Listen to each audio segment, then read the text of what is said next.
ನಂಬಿಕೆ ಇದ್ದರೆ ದೇವಾಲಯಕ್ಕೆ ಬನ್ನಿ, ತಾಯಿಯ ಕೃಪೆ ಖಚಿತ. ಸುರೇಶ್ ಸ್ವಾಮೀಜಿ. ದೊಡ್ಡಮ್ಮ ತಾಯಿ ಮಹಿಮೆಗೆ ಭಕ್ತ ಸಾಗರವೇ ಸಾಕ್ಷಿ. ಭಕ್ತರ ನಂಬಿಕೆಯೇ ದೊಡ್ಡಮ್ಮ ತಾಯಿ ಕ್ಷೇತ್ರದ ಶಕ್ತಿ. ಆರೋಗ್ಯ ಸೇವೆಯ ಮೂಲಕ ತಾಯಿಯ ಕೃಪೆ ಹಂಚುವ ಸಂಕಲ್ಪ. ಅಲಾಸ್ತಿಮ್ಮನಹಳ್ಳಿ ದೊಡ್ಡಮ್ಮ ತಾಯಿ ಸನ್ನಿಧಿಗೆ ಹರಿದು ಬಂದ ಭಕ್ತ ಸಾಗರ.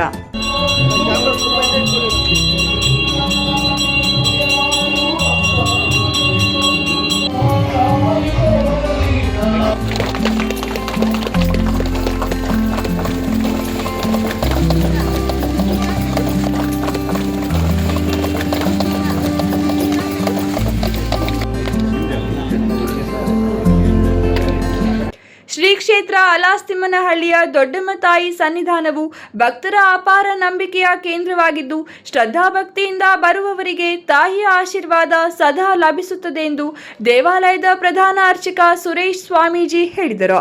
ತಾಲೂಕಿನ ಅಲಾಸ್ತಿಮ್ಮನಹಳ್ಳಿ ಗ್ರಾಮದ ಶ್ರೀ ಕ್ಷೇತ್ರ ದೊಡ್ಡಮ್ಮ ದೇವಾಲಯದಲ್ಲಿ ತಮ್ಮ 39ನೇ ಜನ್ಮದಿನದ ಅಂಗವಾಗಿ ಆಯೋಜಿಸಿದ್ದ ಉಚಿತ ಆರೋಗ್ಯ ತಪಾಸಣೆ ಹಾಗೂ ಸ್ವಯಂ ಪ್ರೇರಿತ ರಕ್ತದಾನ ಶಿಬಿರಕ್ಕೆ ಚಾಲನೆ ನೀಡಿ ಅವರು ಮಾತನಾಡಿದರು.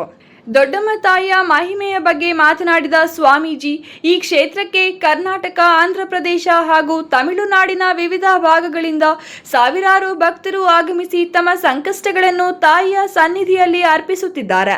ಭಕ್ತರ ನಂಬಿಕೆ, ಶ್ರದ್ಧೆ ಮತ್ತು ಭಕ್ತಿಯೇ ಈ ಕ್ಷೇತ್ರದ ಶಕ್ತಿಯಾಗಿದೆ. ಹೆತ್ತ ತಾಯಿ ಮಕ್ಕಳನ್ನು ಕಾಪಾಡುವಂತೆ ದೊಡ್ಡಮ್ಮ ತಾಯಿ ತನ್ನ ಭಕ್ತರನ್ನು ರಕ್ಷಿಸುತ್ತಾಳೆ ಎಂದು ಹೇಳಿದರು. 2014ರ ಮೊದಲು ನಾನು ಯಾರೆಂಬುದು ಸ್ಥಳೀಯರಿಗೆ ಮಾತ್ರ ಗೊತ್ತಿತ್ತು. ಆದರೆ ಇಂದು ದೂರದೂರಿನಿಂದ ಭಕ್ತರು ಆಗಮಿಸಿ ತಾಯಿಯ ಅನುಗ್ರಹವನ್ನು ಪಡೆಯುತ್ತಿರುವುದು ದೇವಿಯ ದಿವ್ಯ ಶಕ್ತಿ ಪ್ರತೀಕವಾಗಿದೆ. ನಾನು ಕೇವಲ ಅರ್ಚಕನಾಗಿದ್ದರೂ ಭಕ್ತರ ಕಷ್ಟ ಸುಖಗಳಲ್ಲಿ ಪಾಲ್ಗೊಳ್ಳುವ ಅವಕಾಶ ತಾಯಿಯ ಕೃಪೆಯಿಂದ ದೊರೆತಿದೆ ಎಂದರು. ತಮ್ಮ ತಾಯಿಯ ಅನಾರೋಗ್ಯದ ಸಂದರ್ಭ ಆರೋಗ್ಯದ ಮಹತ್ವ ಅರಿವಿಗೆ ಬಂದಿದ್ದು, ಅದೇ ಕಾರಣದಿಂದ ಕಳೆದ 3 ವರ್ಷಗಳಿಂದ ಶ್ರೀ ಕ್ಷೇತ್ರದಲ್ಲಿ ಉಚಿತ ಆರೋಗ್ಯ ತಪಾಸಣೆ ಹಾಗೂ ರಕ್ತದಾನ ಶಿಬಿರವನ್ನು ಆಯೋಜಿಸಲಾಗುತ್ತಿದೆ ಎಂದು ತಿಳಿಸಿದರು.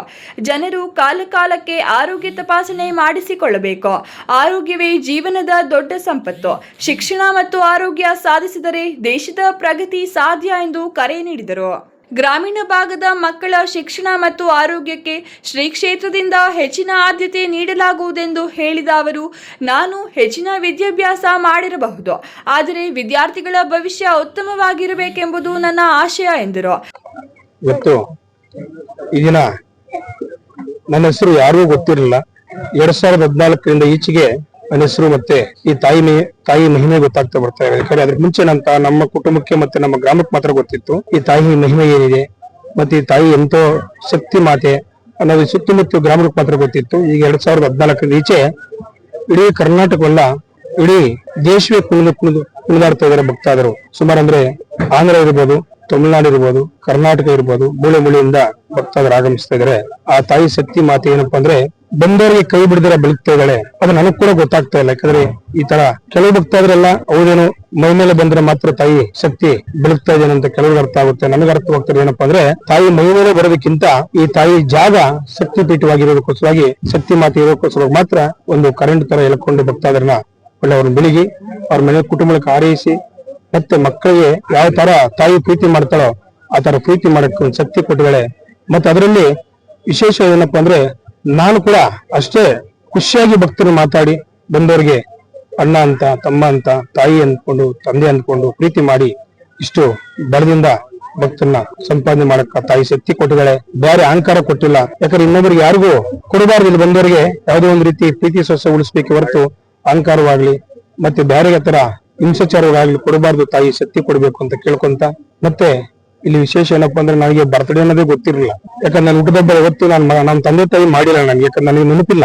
ಇವತ್ತು ಇದನ್ನೆಲ್ಲ ನೋಡ್ತಾ ಇದ್ರೆ ಒಂಥರ ಕಣ್ಣೀರಲ್ಲ, ರಕ್ತದ ಕಣ್ಣೀರು ಅಂತಾರೆ ಇದನ್ನ. ಪ್ರೀತಿಗೆ ರಕ್ತ ಕಣ್ಣೀರು ಅಂತಾರೆ. ಆ ತರ ಶಕ್ತಿ ತಾಯಿ ಕೊಡ್ತಾ ಇದ್ದಾಳೆ. 3 ವರ್ಷ ಕಾಲದಿಂದ ಬ್ಲಡ್ ಕ್ಯಾಂಪ್ ಕೂಡ ಮಾಡಕ್ ಇಟ್ಕೊಂಡಿದೀನಿ. ಮತ್ತೆ ಈ ವರ್ಷ ವಿಶೇಷ ಏನಪ್ಪಾ ಅಂದ್ರೆ ತಾಯಿ ಆರೋಗ್ಯ ಸ್ವಲ್ಪ ಜನವರಿ ತಿಂಗಳಲ್ಲಿ ಸ್ವಲ್ಪ ತಾಯಿ ಆರೋಗ್ಯ ಕೆಟ್ಟಿ ತಾಯಿನ ಕಳ್ಕೊಂಡೆ ನಾನು. ತಾಯಿನ 3 ತಿಂಗಳು ಹಾಸ್ಪಿಟಲ್, 3-4 ತಿಂಗಳು ಹಾಸ್ಪಿಟಲ್ ಬಿಟ್ಟು ಕಳ್ಕೊಂಡಾಗ ಒಂದು ಅರ್ಥವಾಯ್ತು.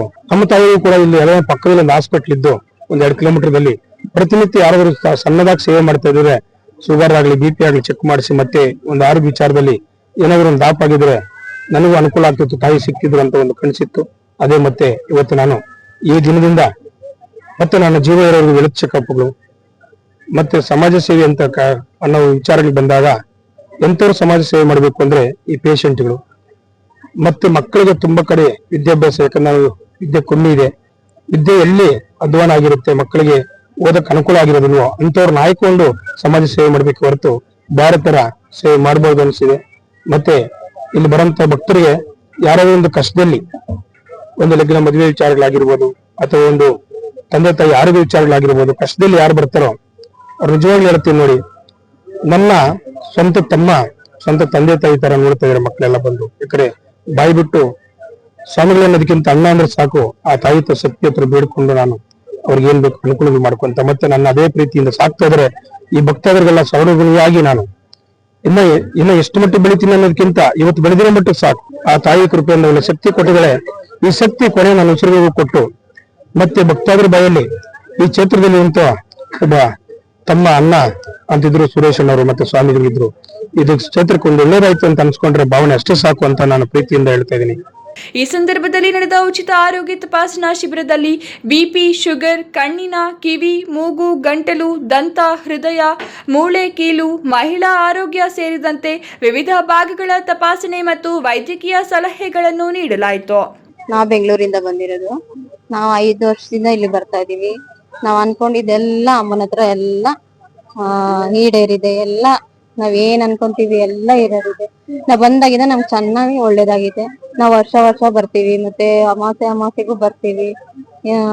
ನಮ್ಮ ಯಜಮಾನ್ರಿಗೆ ಹುಷಾರಿರ್ಲಿಲ್ಲ, ಅವ್ರಿಗೆ 2 ತಿಂಗಳಲ್ಲಿ ವಾಸಿ ಮಾಡ್ಕೊಡ್ತೀನಿ ಅಂತ ಅಮ್ಮ ಹೇಳ್ತು. 2 ತಿಂಗಳಲ್ಲಿ ವಾಸಿ ಆಯ್ತು. ಮನೆ ನಮ್ದು ಅಪ್ಪ ಅಮ್ಮಂದು ಮನೆ ಹರಾಜಿಗೆ ಬಂದಿತ್ತು.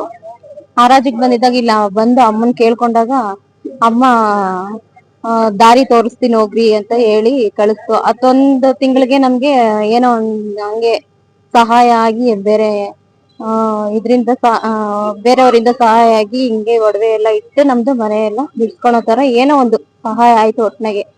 ಹಂಗೆ ಮಾಡಿದ್ವಿ. ಮತ್ತೆ ನನ್ ಮಗಳಿಗೆ ಓದೋದು ಇವತ್ತು ಸ್ವಾಮಿಗಳವ್ರ ಬರ್ತಡೆ, ಅದಕ್ಕೆ ಬಂದಿದ್ದೀವಿ. ಇಲ್ಲ ಶುಗರು ಬಿಪಿ ಎಲ್ಲ ಟೆಸ್ಟ್ ಮಾಡ್ತಿದ್ವಿ. ಬ್ಲಡ್ ಕೊಟ್ಟಿಲ್ಲ. ತುಂಬಾ ಮಹಿಮೆ ಇದೆ ಸರ್. ತುಂಬಾ ನಾವ್ ನಂಬಿರೋದು ಅಮ್ಮನ್ ಬಿಟ್ಟು ನಾವ್ ಮನೆ ದೇವ್ರ ಕೂಡ ಪೂಜೆ ಮಾಡಲ್ಲ, ಅಮ್ಮನ್ಗೆ ಪೂಜೆ ಮಾಡ್ತೀವಿ. ಸಾವಿರಾರು ಭಕ್ತರು ಹಾಗೂ ಸಾರ್ವಜನಿಕರು ಶಿಬಿರದ ಪ್ರಯೋಜನ ಪಡೆದರು. ಕಾರ್ಯಕ್ರಮದ ಅಂಗವಾಗಿ ಭಕ್ತಿಗೀತೆ ಹಾಗೂ ಜನಪದ ಗಾಯನ ಕಾರ್ಯಕ್ರಮಗಳು ನಡೆದವು. ಶ್ರೀ ಕ್ಷೇತ್ರಕ್ಕೆ ಹಲವು ವರ್ಷಗಳಿಂದ ಭೇಟಿ ನೀಡುತ್ತಿರುವ ಭಕ್ತರು ತಮ್ಮ ಜೀವನದ ಸಂಕಷ್ಟಗಳ ನಿವಾರಣೆಗೆ ದೊಡ್ಡಮ್ಮ ತಾಯಿಯ ಕೃಪೆಯೇ ಕಾರಣ ಎಂದು ತಮ್ಮ ಅನುಭವಗಳನ್ನು ಹಂಚಿಕೊಂಡರು. ನಮ್ ಕಾಲೋನಿಯಲ್ಲಿ ಕಲಾವತಿ ಅಂತ ನಮ್ಗೆ ತುಂಬಾ ಒಳ್ಳೇದಾಗಿದೆ. ಇಲ್ಲಿ ಬಂದ್ಮೇಲೆ ನಾವ್ ಜಾಸ್ತಿ ಕಷ್ಟದಲ್ಲಿದ್ದೀವಿ. ಕಷ್ಟದಲ್ಲಿದ್ದಾಗ ಇಲ್ಲಿ ಬಂದಾಗ ಅಮ್ಮನ ಊಟ ಕೊಟ್ಟಿದ್ದಾಳೆ, ನಮ್ಗೆ ಮೈ ತುಂಬಾ ಬಟ್ಟೆ ಕೊಟ್ಟಿದ್ದಾಳೆ. ಜಾಸ್ತಿ ಕಷ್ಟ ಅಂದ್ರೆ ನಮ್ಗೆ ಯಾರು ಇರ್ಲಿಲ್ಲ. ಅಣ್ಣ, ತಂಗಿ, ತಮ್ಮ, ತಾಯಿ ಎಲ್ಲ ದೊಡ್ಡಮ್ಮನೆ ನಮ್ಗೆ. ಅಷ್ಟು ನಮ್ಗೆ 2 ವರ್ಷದಿಂದ ಬರ್ತಾ ಇದ್ದೀವಿ. ನನ್ ಮಗನ್ ಕೆಲಸ ಇರ್ಲಿಲ್ಲ, ಕೆಲಸ ಕೊಟ್ಟಿದ್ದಾಳೆ ಅಮ್ಮನ. ಜಾಸ್ತಿ ನಂಬಿಕೆ ಅಂದ್ರೆ ನಮ್ಗೆ ಪ್ರತಿಯೊಂದಕ್ಕೂ ನಾವು ಹಾಸ್ಪಿಟ್ಲ್ ಅನ್ನಕ್ಕೆ ಹೋಗಲ್ಲ. ತಲೆನೋವು ಬರ್ಲಿ, ಜ್ವರ ಬರ್ಲಿ ಎಲ್ಲ ಅಮ್ಮಕ್ಕೆ ಕೇಳ್ತೀವಿ. ಅಮ್ಮನ ಆಶೀರ್ವಾದದಿಂದ ಬಟ್ಟಿಟ್ಟಿದ್ದಾಳೆ ಅಂದ್ರೆ ನಮ್ಗೆಲ್ಲ ವಾಸಿಯಾಗುತ್ತೆ. ನನ್ ಮಗನ್ ಮನೆ ಇರಲಿಲ್ಲ, ಮನೆ ಕಟ್ಕೊಟ್ಲು ಅಮ್ಮನ ಆಶೀರ್ವಾದದಿಂದ. ಅವ್ರ ಏನ್ ಅನ್ಕೊಂಡಿದ್ರು ಅದೆಲ್ಲ ಕೊಟ್ಟಿದ್ದಾಳೆ ನನ್ ಮಗಳಿಗೆ. ನಾವ್ 2 ವರ್ಷದಿಂದ ಬರ್ತಾ ಇದೀವಿ. ತುಂಬಾ ಒಳ್ಳೇದಾಗಿದೆ ನಮ್ಗೆ ಅಂತ ತುಂಬಾ ನಮ್ಗೆ ಇದೆ. ಅದ್ರ ತಾಯಿನ ಬಿಟ್ಟು ನಾವೇನು ಮಾಡ್ತಾ ಇಲ್ಲ. ನಮ್ ತೋಟದಲ್ಲಿ ದ್ರಾಕ್ಷಿ ಬೆಳೆ ಕೇಳಿದ್ರೆ ತುಂಬಾ ಚೆನ್ನಾಗ್ ಕೊಟ್ಟಿದ್ದಾಳೆ. ಇವಾಗ ದ್ರಾಕ್ಷಿ ರೆಡಿ ಇದೆ, ಇವಾಗ ಕೊಡ್ಬೇಕು.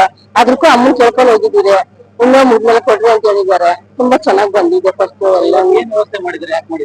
ಆಮೇಲೆ ಬರ್ತಡೇ ಇತ್ತು, ಸುಮಾರು ಜನಕ್ಕೆ ಹೆಲ್ಪ್ ಆಗುತ್ತೆ. ಬ್ಲಡ್ ಅದು ಇದು ಹುಷಾರಿಲ್ಲ ಅಂತ ಎಷ್ಟೋ ಜನ ಮುಕ್ತಿರು ತಾತಂದ್ರು ಬರ್ತಾರೆ, ಅವ್ರ ಮನೇಲಿ ತೋರ್ಸೋರು ಇರಲ್ಲ. ಅದಕ್ಕೆ ತುಂಬಾ ಜನ ಬಂದು ಹಣ್ಣು ಇದರಿಂದ ಅಮ್ಮ ದೊಡ್ಡಮ್ಮ ಇದರಿಂದ ಫ್ರೀ ಆಗಿ ಟ್ಯಾಬ್ಲೆಟ್ ಆಗಿರ್ಬೋದು, ಕಣ್ಣು ಚಿಕಿತ್ಸೆ ಆಗ್ಬೋದು, ಪ್ರತಿಯೊಂದನ್ನು ಶುಗರ್ BP ಚೆಕ್ ಮಾಡ್ತಾ ಇದಾರೆ.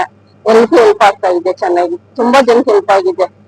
ಈ ಸಂದರ್ಭದಲ್ಲಿ IMFC ನಾರಾಯಣಸ್ವಾಮಿ, KV ನಾಗರಾಜು, ಭರಣಿ ವೆಂಕಟೇಶ್, ಮರಳುಕುಂಟೆ ಕೃಷ್ಣಮೂರ್ತಿ, ಮಂಚಿನಹಳ್ಳಿ ಪ್ರಕಾಶ್, ಮೆಲ್ಟನ್ ವೆಂಕಟೇಶ್, ವಕೀಲ ನಾಗೇಶ್, ಸಂದೀಪ್ ರೆಡ್ಡಿ, ಹರೀಶ್ ರೆಡ್ಡಿ ಸೇರಿದಂತೆ ನೂರಾರು ಭಕ್ತರು ಭಾಗವಹಿಸಿ ಸುರೇಶ್ ಸ್ವಾಮೀಜಿಗಳನ್ನು ಸನ್ಮಾನಿಸಿದರು. Jangalahalli Ashwath, power news 1, Chikkaballapur.